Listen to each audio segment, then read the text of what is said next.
कसं त्या छोट्या एक 10-12 मावळ्यांच्यावर स्वराज्य निर्माण केलं, त्या पद्धतीने लक्षात ठेवा तुमच्या सगळ्यांच्या जीवावर येणाऱ्या महानगरपालिकेचं स्वराज्य मी निर्माण करणार आहे, हे लक्षात ठेवा.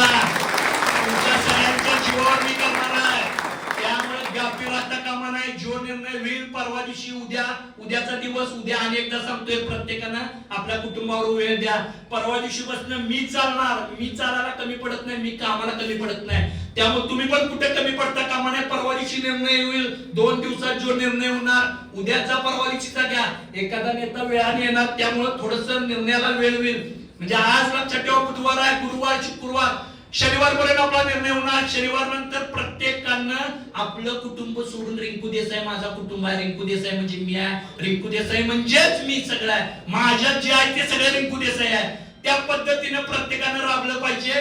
लक्षात ठेवा, त्या पद्धतीनं प्रत्येकानं जायला पाहिजे. 9 असू दे, 20 असू दे, काही असू दे. बघा, मला माहिती नाही, तुम्ही माझ्यासाठी करायला लागतंय, एवढं लक्षात ठेवा.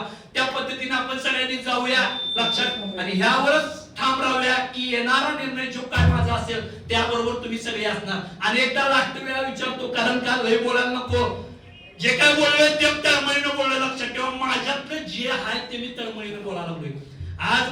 कारण मला ह्या सगळ्या गोष्टीचा 15 वर्ष राजकारणाचा खूप कंटाळा आलाय. एक वेळ अशी होती की मी आणि माझ्या बायकोने ठरवलं हे राजकारण बंद, आपल्याला नको हे राजकारण.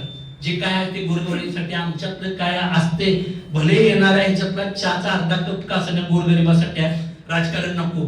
खरं ते स्वस्त बसू देत नाही का, तर तुम्ही सगळी पाठीशी आहे म्हणून. लक्षात ठेवा, तुम्ही सगळी पाठीशी आहे म्हणून ते स्वस्त बसू देत नाही.